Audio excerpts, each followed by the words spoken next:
Do you feel like your jiu-jitsu is missing a little something to help take it to the next level? Do you want to go into the mats and ragdoll all the other people and not be ragdolled yourself? I mean, unless you're into that sort of thing, I mean, who am I to stop you? Some people pay for that shit. Well, I'm gonna give you 5 amazing exercises that you can do that's gonna give you a physical stat boost, which will in turn level up your jiu-jitsu game. Now, before we go on, I just want to say that increasing your technical skill and your technical efficiency in jiu-jitsu is more important than anything else. But anybody that's done any kind of grappling, you know that having physical strengths in any area is going to give you an advantage regardless of your skill. So let me ask you this. Who do you think is more intimidating? The guy that knows jiu-jitsu or the super buff dude that can bench 100 kilos plus but also has good jiu-jitsu? I don't know about you, but I'm staying away from the buff dude. I'll be like on side control and he'll just bench press me the fuck off him. What do I do?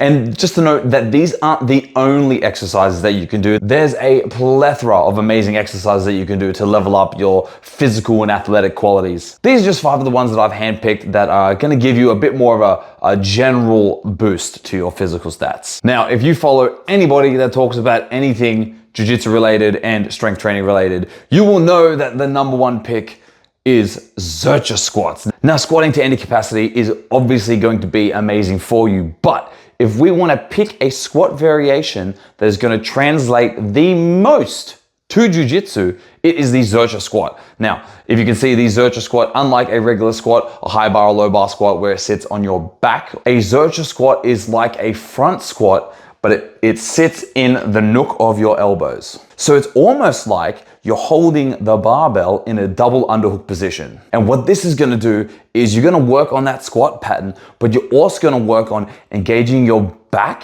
and engaging your core through that whole movement. It's gonna help coordinate your body the most effectively for most kind of wrestling and grappling exchanges. If you notice, there are very, very rare occasions where you are carrying somebody on your back. So having the weight front loaded while you're using your legs to lift or squat or do whatever is gonna translate so incredibly well. Most wrestling positions, we're never really standing upright. Anybody that's standing upright in a grappling exchange is gonna get scooped, taken a suplexity. We're always hunched over. Even when we get that underhook position, there's still an exchange going on. So we need to be strong in that position. So when we decide to drive with our legs and maybe scoop the double underhooks, grab the cable grip around the waist or whatever, and then take them to suplexity. That's where we need the strength, not just in our legs, but the ability to drive with our legs while weight is front loaded. And ideally, if you're competing, you're versing people that are of your same weight. So you need to be able to do bodyweight Zercher squats and then some. The second exercise we're going to do is a bench press variation. Now, I'm a big fan of bench press. I like the carryover it has into most kind of combat sports, the ability to develop strong pushing power. But if you follow me on Instagram, you will know that I'm a big fan of the close grip bench press for jiu-jitsu, because generally in most kind of grappling exchanges, especially when we're on the bottom and we need to get like effective frames or whatever, we don't really want our arms exposed. We don't want gap here where they can get underhooks, where they can get cross faces or any of that stuff. We want to keep this nice and tight so that when we're framing, when we're pushing, everything's nice and like tight here. Even when you shrimp, right, when you hip escape, it's this pushing motion, everything is tight and you push down.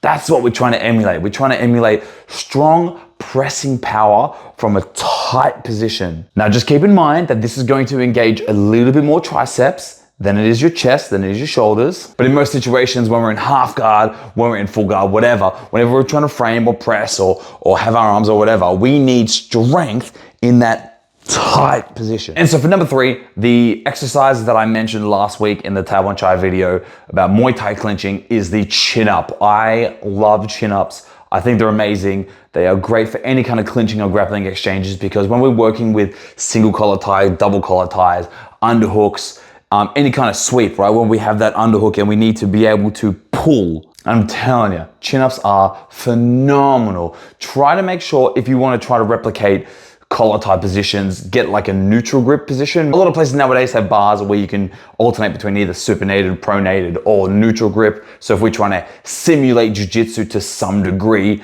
you do want to have that neutral grip, but either one is fine, honestly. If you can't get the neutral grip, supinated chin-ups are still great. They're still so good. All right, so another exercise that I am a massive fan of is the cable crunch. So basically what we're doing is we are contracting our abs down with weight. This is gonna let us, with the cable machine, apply a lot of progressive overload and really help compress with power. Now, this is great for a lot of jiu-jitsu positions. We aren't really stretched out in any way, right? We need the ability to have controlled flexion and extension in any kind of movement, abdominal movement. But this is also really good for getting the squeeze in your guillotines. Remember, we're not stretching out, we're coming in, we're like compacting, we're compressing everything. Having that ability to compress your core through heavy loads is gonna allow you to amp up the level of your squeeze. I don't know about you, but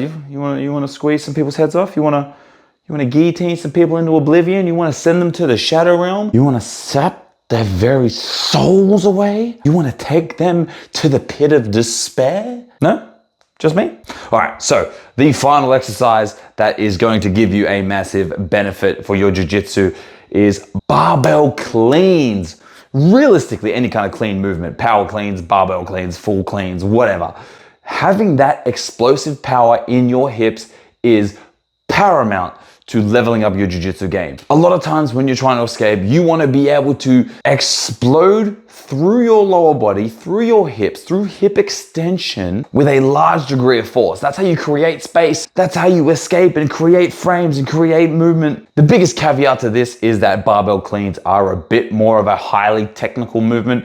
So it's going to be a lot harder for you to start learning cleans and getting the benefit from them. But I am telling you, if you put in the time and you learn cleans, you're gonna start cleaning people up on the mat. It is probably one of the best Olympic movements that you could possibly learn for combat sports. It is phenomenal. Almost as good as the snatch. Snatch is pretty good, but the snatch is harder. Like harder to learn than the clean. So I'll leave that one to the professionals. But there you have it, guys. A nice quick video. 5 amazing exercises that are gonna give you an amazing transfer of strength over to your jiu-jitsu. If you do want 5 more exercises, I'll give you some more if you let me know in the comments below. Hope you guys have been enjoying the content. Like and subscribe for some more goodness. And I'll see you next time.